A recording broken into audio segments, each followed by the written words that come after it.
Welcome, NFL football fans. That time again. This is an Inside Sports production. It is time for NFL football talk.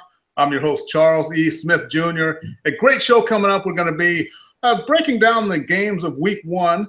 We're going to have the 5 best games. We're going to give you our picks. Now, also, we do have, for all you fantasy football players out there, our resident expert is going to give you some tips for setting your lineup for Week 1. And then, for some of you who may be in the neighborhood of Vegas or something, we've got our Gambler's Delight special that we're going to give you at the end of the show as well. And then remember, this year we are cranking everything up, so be watching in the coming weeks. Gerald Glassford and Anthony Barbarin, for all of you NBA fans out there, they're going to be breaking that down every week for you. So all kinds of good stuff going on here at Inside Sports. And remember, you can follow on Twitter at @TheInsideSports. So let's go ahead and get everything cranked up here. Without any further ado, here he is, my co-host, the man that I really need to get things cranked up here, from somewhere in an undisclosed location in Southern California, where again it has been sweltering, although the heat has died down a little bit here. You can follow him on Twitter at Chris L Sports. Here he is, the pride of Rutgers University, Chris Lardieri. Chris, what's happening out there, man? Charles, the introduction never gets old. Thank you. I can't believe the NFL season is upon us. Really looking forward to it. Yeah, fantastic. Now, breaking news, and remember, we're doing this on Tuesday, September 5th. So if you're watching it later, maybe there's some news that came out and it's not on here. It's because maybe it didn't happen yet. But this is Tuesday, September 5th. We're projecting for the upcoming games. Well, Ezekiel Elliott, that's the big news. The 6-game suspension is upheld, but he will be in the lineup to play against your your Giants on this Sunday night. Easy. So is that a ratings type of a thing, or they say it's because the arbitrator ruled so late in the week, which I don't know if it's late. It's only Tuesday, and it would have been Monday had yesterday not been a holiday. But they say it's because the arbitrator ruled so late in the week that he gets to play in Week 1 and then serve his suspension. Do I smell a rat? I'm not sure what to smell anymore, but, one of my topics tonight here was going to be the Ezekiel Elliott mess, and allegedly one of the investigators, a female, mind you, said he didn't warrant any suspension. So I'm wondering if that's coming into play, the fact that they know this could drag on. And let's face it, the way things are decided now in the NFL is through appeals and the court of laws. We saw during Deflategate. And again, look, I'm going to beat a dead horse here, but under Roger Goodell's watch, the NFL has become the people's court, and Ezekiel Elliott is case number 2, apparently.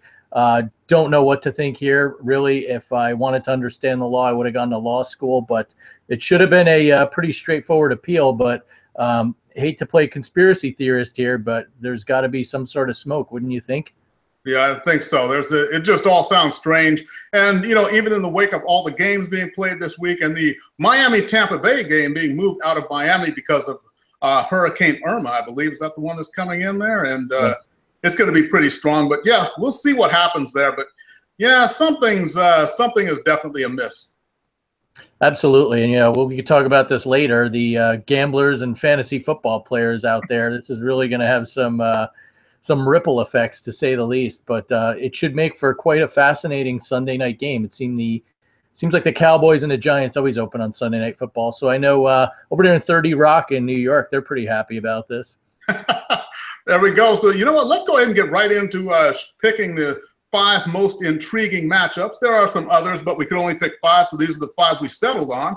Before we do that, Chris, do you have any some nuggets of wisdom for all the NFL public out there? Sure. Last year, all we heard was the NFL ratings were down. Was it due to Colin Kaepernick and the national anthem protest? Was it due to the election? I think all the noise has passed. This will be a year where we'll see kind of a clearer picture. Are the NFL ratings up because of that? Are they the same? Are they down? Can we blame it on the quality of product? If they are down, I'm going to throw something out there. Let's blame Tony Romo, who's now in the CBS booth. So maybe we could do that. Not sure, but it's an interesting trend to follow. Personally, I'm tired of hearing about whether the ratings are up or down, but when you have some of the top primetime programs in all of television and your ratings slip a little, I guess in America now, you're not popular anymore. So interesting story to watch as the season develops. Yeah, there we go. Okay, so let's go ahead and get right back into it when it comes to interesting stories. Now, 2 teams whose quarterbacks look like they may be leading them to at least some level of glory last year. The quarterbacks were injured, but now they're healthy. Oakland Raiders at the Tennessee Titans, Derek Carr on one side, Marcus Mariota on the other, and also in the backfields, we got some good running backs there. Of course, Marshawn Lynch coming back to his hometown of Oakland, and DeMarco Murray, who's in the backfield for Tennessee. So here we've got Oakland is a 2-point underdog. The over-under is 50.5, although we don't pick against the spread here. But Chris, how do you see this game? Who do you think is going to come out on top? Right off the bat, we see two teams. I say to keep an eye out in the AFC. I'm going to be consistent here. The Raiders traditionally do not do well when they travel east. Last year, they pulled out a couple of close, exciting wins on the East Coast. I remember it opened the year against New Orleans. Even though it's a central time zone, it's a long flight for the Raiders. I'm going to go with the Titans here. I really think it's going to be a close game. Could even be as close as a field goal, but I do think that the Titans are well balanced on both sides of the ball. You know, we talk a lot about Marcus Mariota, the backfield, the fact that Mariota's got some new weapons at wide receiver. But what I really like is their offensive line and defensive side of the ball, and I think that's what they're going to do on both sides. They're going to control the line of scrimmage. Beast Mode's had a year off. Let's see how much rust he's had. Derek Carr coming off a broken leg. I think it's a good old-fashioned 1970s AFC Oilers versus Raiders slugfest, but I'm picking the Titans. Okay, there you go. And, Dan Pastorini, I'm sure, will be watching, and Ken Stabler would be watching from wherever he is right now. Absolutely. I'm glad someone remembers Pastorini. Almost made it to the Super Bowl. And so, I'm going to have to go with I think they've been chomping at the bit, and with Beast Mode coming back, and, hey, Amari Cooper out there and everything. They got Cooper, Crabtree, and another underrated addition to the team was also Cordero Patterson, who has a lot of speed, a lot of moves, but he never could quite get into the flow there in Minnesota. I think that's going to help him stretch the field. So, I think it's going to be a great game, but I'm going with the underdog Raiders in this one. I think it's good we disagree. First game out of the chute. Okay, here we go. And next game, two teams obviously familiar with each other ever since they played that championship game a few years back. But the Seattle Seahawks in Green Bay to face the Packers, Russell Wilson, Aaron Rodgers, great quarterbacks. The last time they played, it was Green Bay 38-10 back in December of last year. Now, a little bit of a wrinkle here. Eddie Lacy, who was the running back for Green Bay last year until he got put to the bench for Ty Montgomery. Now he is playing. He's in the backfield for the Seattle Seahawks, and the Seahawks will also be relying on Thomas Rawls to get things done as well. So really, what I look at this game is we know about Rodgers. We know what he can do, and also what Montgomery did in the backfield last year. He was starting to come into his own. But I look at that other side, and I think Seattle still has a little bit of magic, even though they've got problems along the offensive line still. But Green Bay's defense has been known to collapse later on. Seattle, Cam Chancellor's been signed. Everything is solid with their defense. I think that may be the difference in this game. So once again, Seattle, the 3-point underdog. I'm going to go with Seattle. And by the way, the over-under here is 51 points for anyone who's interested in that sort of thing. But I'm going to take the underdog again, Mr. Lardieri. Again, we're going to disagree. I'm going to go with Green Bay being at home. And bottom line here, while Seattle's got a stout defense, and essentially it's what's carrying the team, as we know, given the locker room charades of Richard Sherman v.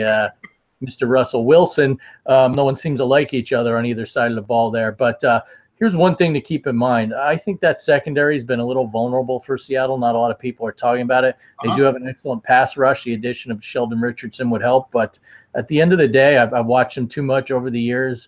I'm not going to bet against Aaron Rodgers. I saw him carve up this defense last year. While I don't think it's a blowout, like you mentioned earlier, I really like the fact that he's got Ty Montgomery, big upgrade over Eddie Lacy. And let's face it, the guy was a wide receiver at Stanford. He can catch the ball out of a backfield. That's an added dimension they have this year. I'm going with the Packers. Okay, well, there you go. And we shall see. Going to be a fantastic game, just like the first one. And, let's get down to a good old division rivalry. The Philadelphia Eagles, who are a 1-point favorite, they're going to be in the nation's capital to take on the Redskins. The over-under is 47.5. Carson Wentz on one side at quarterback. We'll see how he does. And then Kirk Cousins, the guy who gets paid $20 million a year, 1 year at a time. So, hey, great job of managing his career. But, the running back for the Philadelphia Eagles, LeGarrette Blount, also Darren Sproles is back there. Alshon Jeffrey, who was a wide receiver for the Bears for many years, he's now joined. That gives him a way to stretch the field. And but we talk about the defense, D'Angelo Hall, Josh Norman in the defensive backfield. So looks like a pretty good matchup here. What do you think about this one? Yeah, essentially this is a pick 'em. I like the way the Eagles started the year last year, as much as it pains me to say, being a Giants fan. But essentially it's year 2 with Carson Wentz and Peterson at the helm. I think Blunt's an upgrade. You've always got to worry about Sproles. Watch out for Wendell Smallwood, and not just because he's on my fantasy team. He gives him another kind of change of pace back out of the backfield there. And I like the defensive improvements they've made. And look, Kirk Cousins gets paid a lot of money, but when push comes to shove and the game's on the line, he hasn't been able to win the big one. They had basically a hand-wrapped present to get into the wild card last year, and the Giants playing for nothing really worked him over and exposed him for what he is. One thing to keep in mind here, I think Cousins and the Redskins are going to miss Sean McVay, the new Rams coach. They've also lost Pierre Garcon and Deshaun Jackson in free agency. Right. So I'm not sure if that offense is clicking. I'm going with the Eagles. Okay, and you know what? It took 3 games, and we're finally going to agree on this one.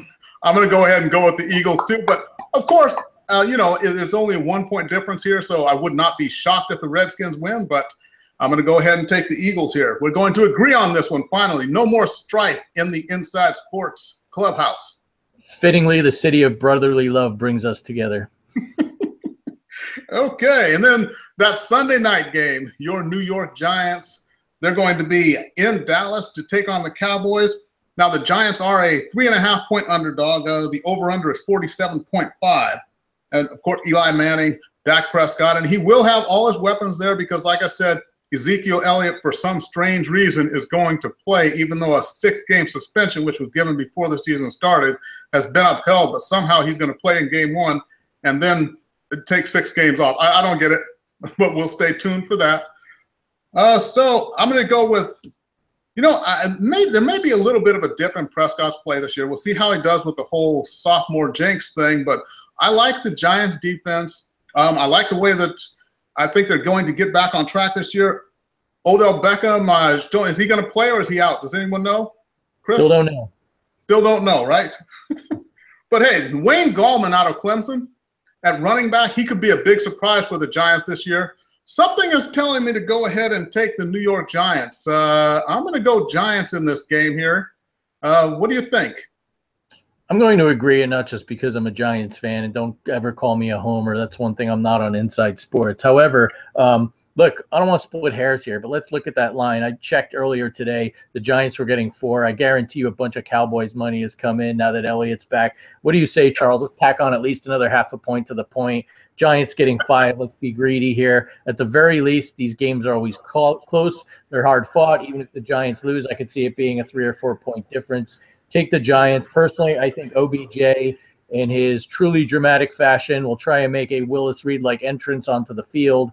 He's off getting rehab somewhere in the desert of Phoenix. I think he plays even if he's on 100%. I'll take a 70% OBJ. The one thing to worry about, though, I think even for Elliott playing, is that Giants defensive line led by Snacks Harrison. They know how to stuff the run, so I think they're going to basically put a lot of men in the box, maybe creep Landon Collins up and say, you're not going to beat us, Zeke. Let's see if Dak can beat us. And that will be the telltale sign between who wins and loses this game. Yeah, that's true. And then one thing, as far as a plus for Dallas, they're saying that Dez Bryant, the great wide receiver, he's finally healthy for the first time in probably 3 seasons here. He's always had the foot, the leg problems, things like that. But they say he's healthy and due for a big year. So this should be a good game and, a great game for fittingly to end the day on Sunday. Absolutely. Okay, and then the last game, we're going to go to Monday. The Los Angeles, I got this right this time, the Los Angeles Chargers in Denver. In another division matchup, they're going to play the Broncos.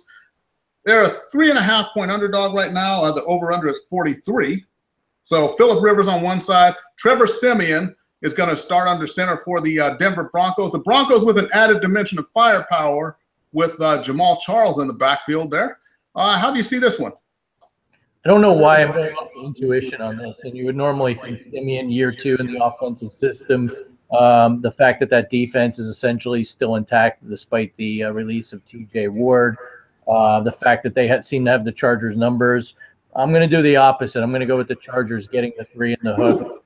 I think it could be a close game. If you look at what happened last year, the Chargers beat the Broncos on a Thursday night, and they also should have at least come within a point of losing to the Broncos late in the game. Rivers couldn't get the ball in the end zone in the red zone. They ended up losing by, I believe it was 8. So for whatever reason, I think it'll be a close game, but the Chargers cover the number.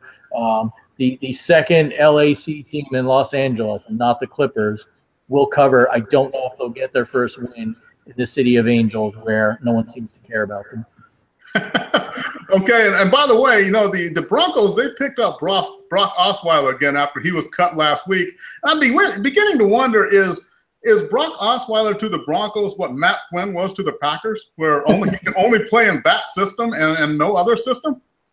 Yeah, and apparently if you have one great game on national TV, you get yourself a big contract and live off that the rest of your life too. So, yeah, I'll tell you what, the Broncos better hope that Simeon doesn't get hurt, because honestly, I think at this point I might prefer Paxton Lynch over Osweiler. Yeah, definitely. But I'm going to go with I got to go with the Broncos here. I mean, playing at home, and Jamal Charles in the backfield, and there's a lot of the Denver Broncos team is really upbeat. The Broncos defense is still just as fierce as ever, and we got Phillip Rivers, who he knows how to give away a game here and there. So I'm going to go with Denver in this one. Come on, have a little faith in Phillip. He didn't uproot his kids from San Diego. He's got himself a driver to go to practice. Give the guy some credit. I know he is a choke artist at times. All righty. So just to recap before we get into the other segments here, Oakland at Tennessee, we split on that one. I'm going with Oakland, and Chris goes with Tennessee. And then Seattle and Green Bay, we split on that one. I'm going Seattle, Chris goes Green Bay. We do agree we're taking the Giants against the Cowboys. And then Philadelphia, Washington. We're both going with the Eagles. Then we split again on the Los Angeles Chargers at Denver. Chris, for some reason, likes the Chargers here, and I'm going with the Broncos. So that's that. Now, here we've got a segment.